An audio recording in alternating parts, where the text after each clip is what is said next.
Hello students, आज की class में आपका स्वागत है। हुमायूं 1530 से 1556 तक।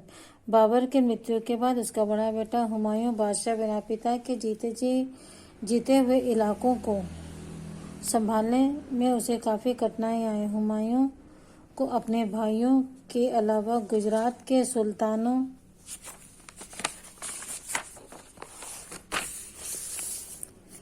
राजपूत और अफगान सरदारों के विरोध का सामना करना पड़ा। वह गुजरात और मालवा के प्रांतों को विजय करने में सफल रहा, किंतु पूर्वी भारत में अपना अधिकार स्थापित न कर सका।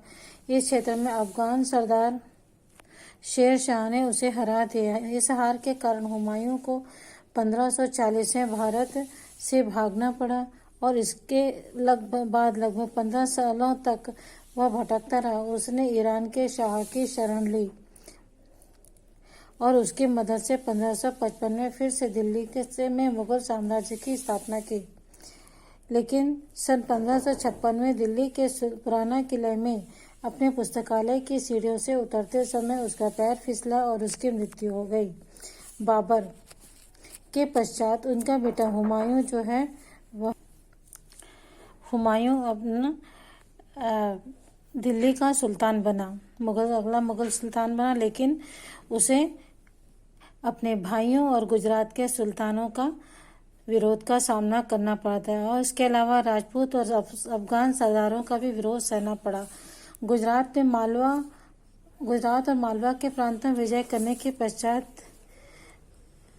वह पूरे भारत में अपना अधिकार स्थापित करना चाहता था, किंतु इस क्षेत्र के अफगान सरदार शेर शाह ने उसे हरा दिया था। इस हार के कारण हुमायूं को सन 1540 में भारत से भागना पड़ा और उन्होंने ईरान के सुल्तान की शरण ली और लगभग 15 सालों तक भटकता रहा। उसके पश्चात 1555 में उसने ईरान के शाह की मदद से पुनः दिल्ली पर अपना मुगल साम्राज्य की स्थापना की, किंतु मुगल साम्राज्य की स्थापना की 1555 में, किंतु जल्द ही दिल्ली में मुगल साम्राज्य की स्थापना के पश्चात 1556 में अपने पुराने किले में पुस्तकालय की सीढ़ियों से गिरने के कारण उसकी मृत्यु हो गई थी। शेर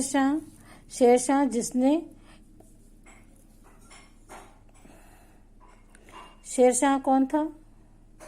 अफगान सरदार था शेर शाह, जो कि भारत के पूर्वी क्षेत्र में उसका साम्राज्य था और हुमायूं ने शेर शाह के साम्राज्य पर आक्रमण करके उसे अपने रास्ते में मिलाने की कोशिश की थी, किंतु शेर शाह से हुमायूं हार गया था। आप ये जानते हैं कि हुमायूं को बिहार के शेर शाह नामक अफगान सरदार ने हराया और उसे भारत छोड़ने पर मजबूर कर दिया था। शेर शाह एक अफगान सरदार का पुत्र था। बिहार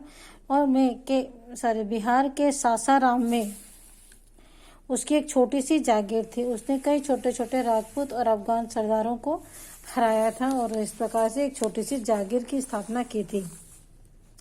शेरशाह ने अपने राज्य को सुदृढ़ बनाने के लिए अनेक सुधार किए। उसका एक राज्य अधिकारी राजा टोडरमल ने भू सुधार कार्य में सहयोग दिया था। शेर शाह के शासन में सड़कें, चौराहे और जल व्यवस्था पर विशेष ध्यान दिया ताकि आम जनता को सुविधाएं प्राप्त हों, जिन्हें बाद में अकबर ने भी अपनाया और आगे बढ़ाया था।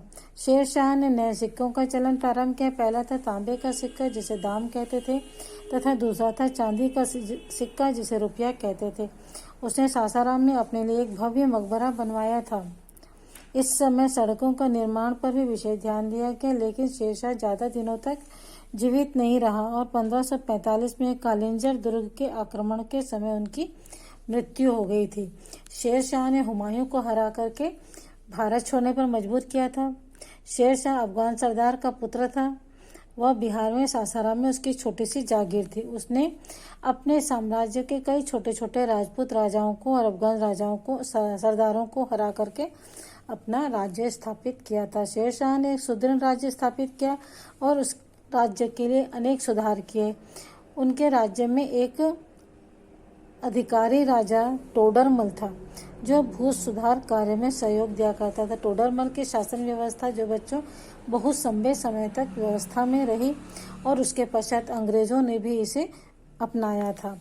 शेर शाह के शासन में सड़कें, सराय और जल व्यवस्था पर विशेष ध्यान दिया गया, जिससे आम जनता को किसी प्रकार की तकलीफ का सामना न करना पड़े, और उसने अपने शासन व्यवस्था में अनेक सुविधाओं को बढ़ावा दिया था। उसने जिन्हें बाद में अकबर ने भी स्वीकार किया और अपने राज्य में अपनाया था। उसने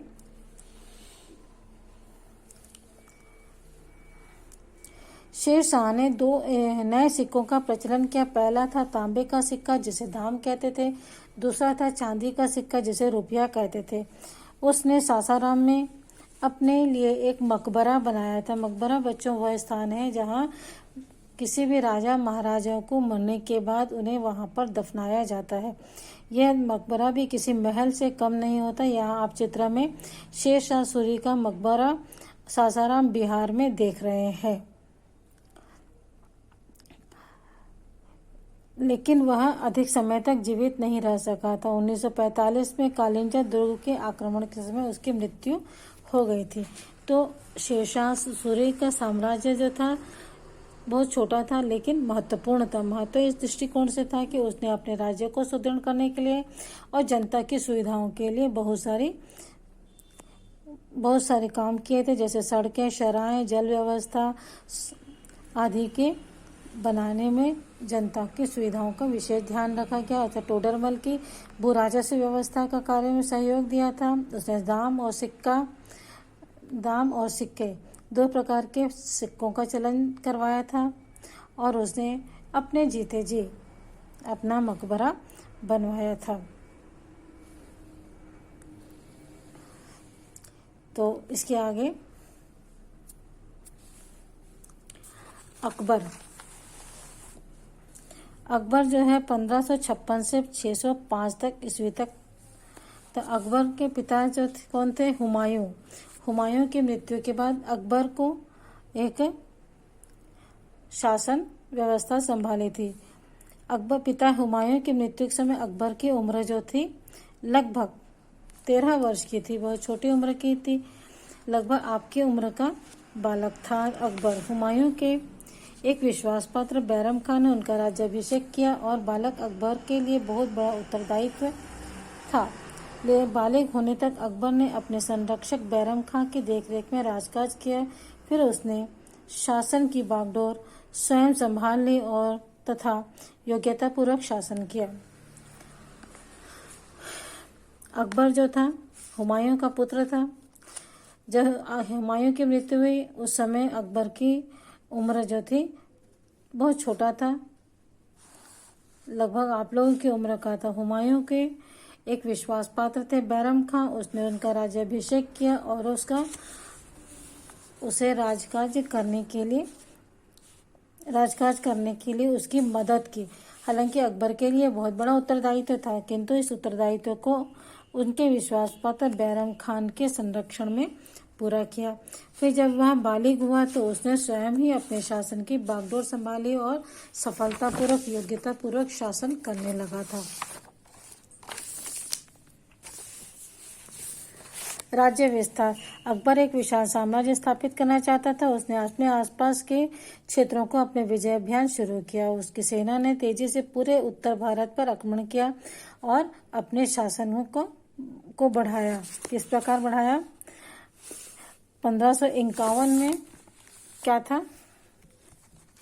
1551 में मालवा, 64 में गोंडवाना, 61 में मालवा, 64 में गोंडवाना, 1568 में चित्तौड़, 72 में गुजरात, 1574 में बंगाल साम्राज्य पर अपने राज्य में मिला लिया था। इसके पश्चात उसने 1586 में से 1600 के बीच कश्मीर, सिंध, कंधार, उड़ीसा और दक्षिण में बरार, अहमदनगर, खान देश में अपना साम्राज्य में मिला लिया था। इस प्रकार बालिग होने के बाद अकबर ने अपना विजय अभियान शुरू किया था। अकबर एक ऐसा साम्राज्य बनाना चाहता था जिसका भारत के सभी महत्वपूर्ण और ताकतवर लोगों साथ दें। शुरू में उसके प्रमुख अधिकारी व सेनापति बाहर से आए तुरानी और ईरानी लोग थे, लेकिन धीरे धीरे अकबर ने भारतीयों को और खासकर भारतीय मुसलमानों को और सूफी संत के परिवार वालों को, अफगानी जमींदारों को सल्तनत का अधिकारी बनाया। वह राजपूत राजाओं को भी अपना अधिकारी बनाना चाहता था। इसके लिए उसने राजपूत राजाओं से दोस्ती के हाथ बढ़ाया। उसने राजपूत राजाओं से वादा किया कि अगर वे उसकी अधीनता स्वीकार कर लेंगे तो वे उनका साम्राज्य लौटा देंगे। उन्हें बड़े बड़े पद भी दिए जाएंगे और वह किसी भी धर्म के साथ भेदभाव नहीं करेगा।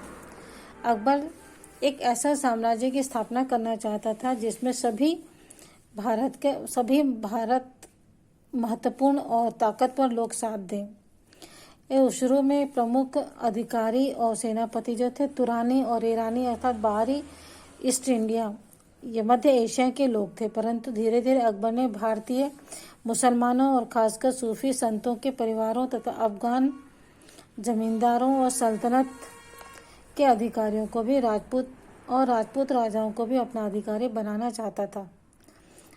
लेकिन इसके लिए उसने राजपूत राजाओं से दोस्ती का हाथ बढ़ाया और उसने राजपूत राजाओं से वादा किया कि अगर वे उनकी अधीनता स्वीकार करते हैं तो वे उनको साम्राज्य उन्हें लौटा देंगे और बड़े बड़े पद भी दिए जाएंगे और वह किसी भी धर्म के साथ भेदभाव नहीं करेगा। उसने अपने अनेक राजपूत परिवारों के साथ वैवाहिक संबंध स्थापित किए।